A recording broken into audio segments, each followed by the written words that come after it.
When royals fall for celebrities, it's not just gossip, it's a full-blown palace emergency. A prince once ghosted a beloved TV host, another actually married a reality star, and one royal couple got so serious tabloids printed fake wedding headlines. These weren't just flings. Some relationships challenged royal tradition, sparked family backlash, and sent the press into a frenzy. So who are these royals, and how close did some come to rewriting royal history for love? In today's video, we're revealing 12 royals who dated someone famous, so without further ado, let's begin. At number 12, we've got Princess Stephanie of Monaco and Rob Lowe's relationship. It was the mid-1980s. Big hair, synth pop, and scandals were all the rage. Rob Lowe, a Hollywood regular and armed with cheekbones that could slice diamonds, was the poster boy of American teen dreams. Meanwhile, across the Atlantic, Princess Stephanie, the youngest daughter of the iconic Grace Kelly, was Monaco's wild child, breaking every royal rule and driving tabloids insane. When their worlds collided, it wasn't exactly Buckingham Palace etiquette. The rumor mills started churning fast whispers of a secret fling sightings in LA and a royal romance that had the press salivating. Was it love? Was it lust? Or just two chaotic icons vibing in a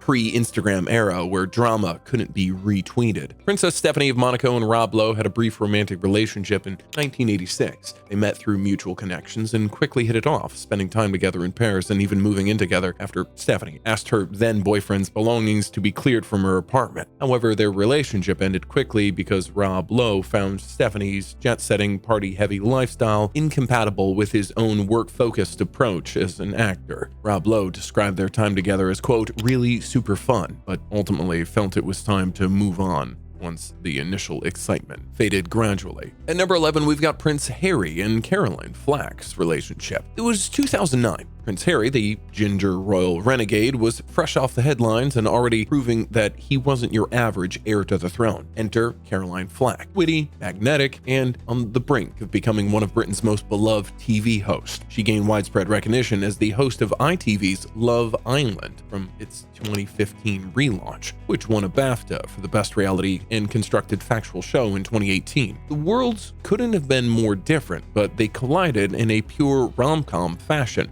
Set up by mutual friends, the prince and the presenter hit it off instantly. Sparks flew, laughs were shared, and for a hot second, it felt like something real was unfolding behind closed doors. Harry described their brief romantic relationship as tainted by intense media scrutiny and public harassment. However, shortly after paparazzi photos of them appeared, the media frenzy escalated, with mobs gathering outside Flack's family home and derogatory press labeling her as Harry's bit of rough due to her past working-class jobs. This relentless negative attention ultimately led them to end the relationship. Caroline later wrote, quote, once it was out, it was open season on my life. Harry was in love with her, but when the media came, the romance vanished and Harry never looked back. Next, we've got Princess Meline of Sweden and Jonas Bergstrom's relationship. Picture this: Stockholm in the early 2000s. Royal watchers are obsessed with Princess Meline, the glamorous, horse-riding, charity-loving youngest daughter of King Carl XVI Gustaf. She met Jonas Bergstrom, a dashing, ambitious lawyer, and the press instantly dubs them, quote, Sweden's answer to William and Kate, only with better cheekbones and colder winters. Their relationship blossoms over the years,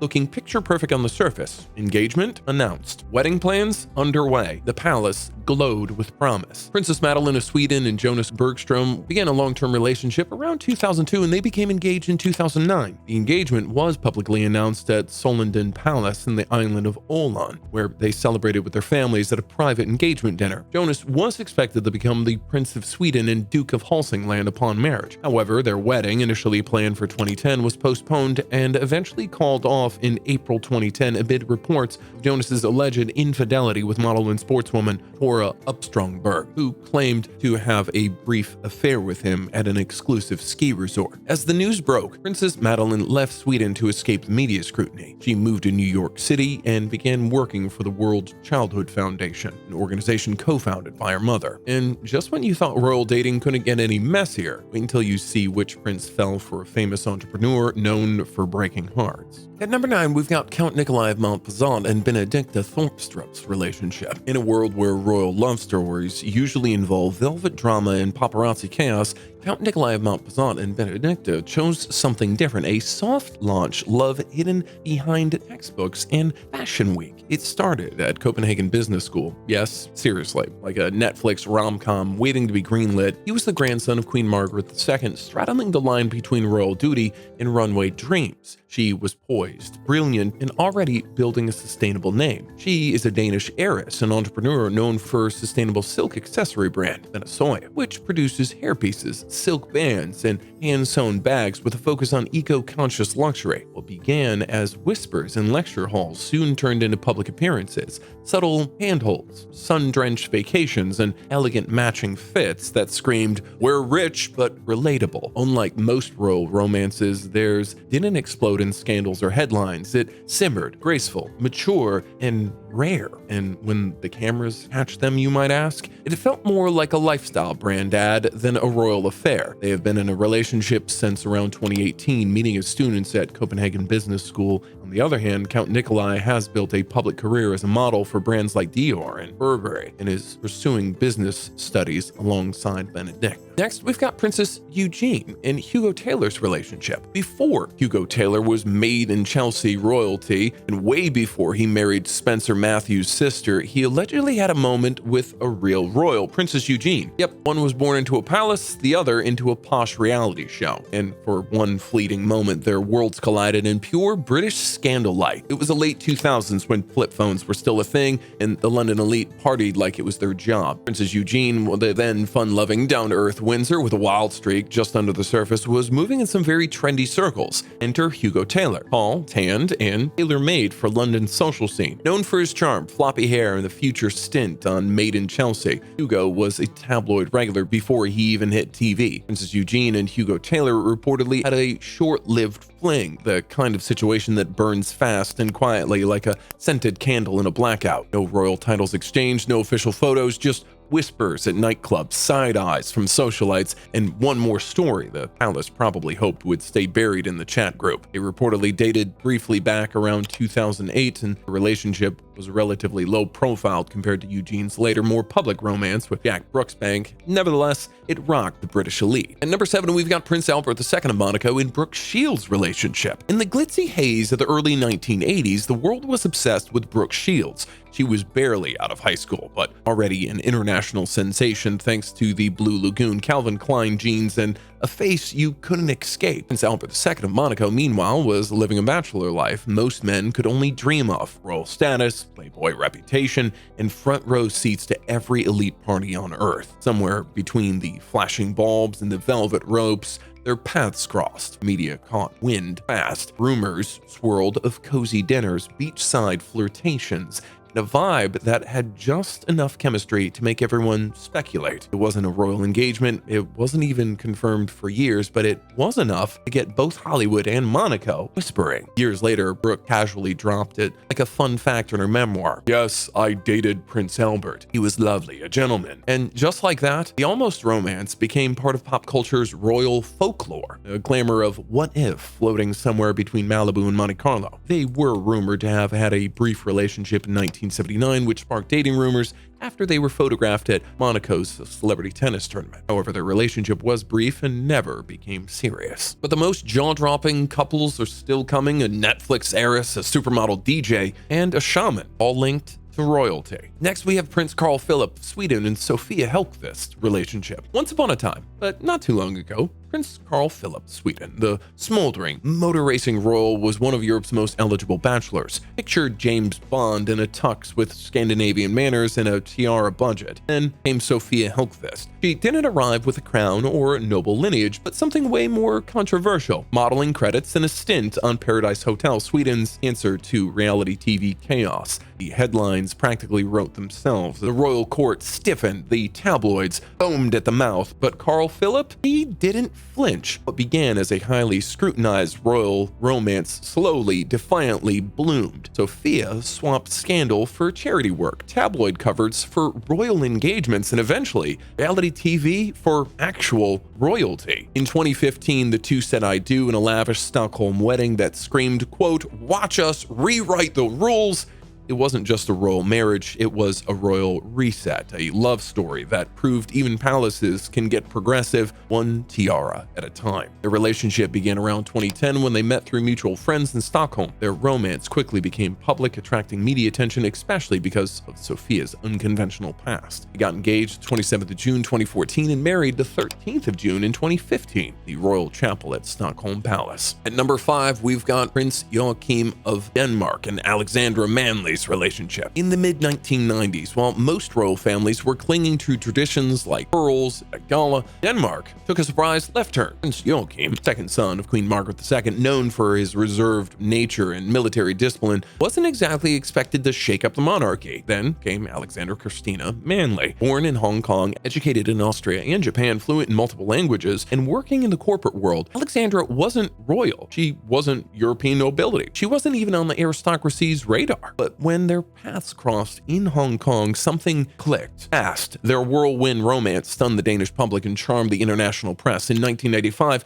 the two were married in a ceremony that felt like Denmark stepping into the 21st century with elegance, global flair, and a touch of rebellion. Alexandra became Princess of Denmark and soon a mother of 2 princes. She was loved, admired, and known for bringing modern poise to the royal family. But behind the polished portraits, cracks began to show. After nearly a decade, the couple announced their divorce in 2004, the first in modern Danish royal history. Still, both Prince Joachim of Denmark and Alexandra Manley handled it with grace of seasoned diplomats, prioritizing their sons and public duty. Next, we have Princess Caroline of Monaco and Vincent Lindon's relationship. In the mid-1990s, Princess Caroline of Monaco had already lived several lives. Royal icon, mother, widow of a dashing but doomed Stefano Casaraghi, her life was a patchwork of couture, grief, and stoic beauty. The world watched her with fascination but never really knew her. Then came Vincent Lindon. Not your usual arm candy actor, Lindon was intense, thoughtful, a man of scripts and silences. He wasn't the flashy playboy Monaco was used to. He was the kind of man who'd rather quote Amos than clink champagne. Their connection? Quiet, brief, real. They were photographed just a few times together. Caroline in oversized sunglasses, Vincent looking like a man allergic to fame. No grand declarations, no diamond ring, no press, royal coverage, just a moment where two people, both famous, both rouged, found something that looked like sunless. It didn't last. Maybe it was never meant to, but like any good French film, the beauty was in the mood, not the ending. They were in a relationship from around 1991 to 95 between her second and third marriages. Caroline became close to Lindon, reportedly asking for permission to marry him. They spent time together in Provence and were often seen in public and private settings, with the media speculating about their relationship. But hold up, these next 3 royals literally dated someone you've definitely seen on television. No one saw the couple coming, not even the royal phallus. At number 3, we have Princess Maria-Olympia of Greece and Denmark and Peregrine Pearson's relationship. Born into glamour but raised with millennial edge, Princess Maria-Olympia of Greece and Denmark isn't your average royal. She's part of the dethroned Greek monarchy. Yes, it's a thing, but she's also a New York fashion darling and social media cool girl with godparents like Prince Charles and a wardrobe that could silence Milan's Fashion Week. Then enter Peregrine Pearson, Eton educated, heir to the Country estate, and just aristocratic enough to make Windsor nod in approval. Peregrine is also an ambassador to La Fuma, a footwear company. If his name sounds like it belongs in the bottle of champagne, that's because he is one. The romance, subtle, stylish, and curated, we'll say. Whispers began around the London parties with sightings in South France and, quote, accidentally matching outfits on Instagram. No royal engagement, no official statements, just a slow drip of perfect lighting, mutual friends, and a soft launch PDA that made the British tabloids froth. They're not redefining royalty, they're rebranding it. Think legacy wealth, influencer gloss, and a relationship that feels like it was born in the back of a Bentley on the way to a serpentine summer party. It's not a crown and scepter fairy tale, it's a trust fund baby modern romance. Trademark coming. Equal parts prestige and PR. Next, we have Prince Achilles-Andreas of Greece and Denmark and Isabel Massenet's relationship. Prince Achilles-Andreas of Greece and Denmark might not have the throne waiting, but what he does have is the kind of life that makes tabloids drool and aristocrats quietly nod in approval. Born into exile in Greek royalty family, raised in London and New York, and casually dabbling and acting under the name Mac Miller, he is the perfect blend of crown and cool. Then there's Isabella Massenet, elegant, mysterious, with your royalty adjacent energy and a surname whispered across fashion weeks and in private villas. Isabella herself is a model, DJ, and a socialite with a strong presence in the fashion world as a young fashion heiress and influencer. She comes from a prominent family with deep ties to fashion and business, and the two met in that elite whisper network world where boarding schools, yacht parties, and aristocratic surnames collide, and suddenly they were the couple. Spotted on romantic getaways, art galleries, and strolls, and perfectly lit Instagram stories that just said everything without saying anything. No royal exchanges, no press statements needed, just sleek EDA and digital age courtship with a vibe that said, this isn't Buckingham, it's Bottega. Together, they represented something new. Love stories told in soft focus, set to playlists instead of royal protocols. Not your grandmother's monarchy, and that's exactly the point. And at number 1, we have Princess Martha Louise of Norway and Ari Ben's relationship. In the early 2000s, Norway's Princess Martha Louise was known for her serene grace, her love of alternative healing, and her refusal to play the traditional royal role. She wasn't just a princess, she was a seeker. And then came Ari Ben, a novelist, a provocateur, the kind of man who wore his heart on his sleeve and didn't care much for the royal rules. He spoke like a philosopher, dressed like a rock star, and had a magnetic darkness that fascinated both the press and the palace. When they fell in love, it was electric, bold, and beautiful, with a little bit of wild. Their 2002 wedding was elegant but non-conforming like the couples themselves. Together, they had 3 daughters, countless headlines, and a love that constantly wrestled with the weight of public life. But fairy tales fade under pressure, and as time went on, their differences deepened. In 2017, they divorced, amicably, but not painlessly. Ari's struggles with mental health became public, as did his battles with inner demons that no crown could protect him from. In 2019, tragedy struck. Ari Ben died by suicide, shaking Norway to its core and leaving behind a legacy of art, vulnerability, and unanswered questions. Their story it wasn't picture perfect, but it was real. And with this, we wrap this video. We hope you enjoyed the video. If you find our channel interesting, then subscribe. Thank you. See you in the next video.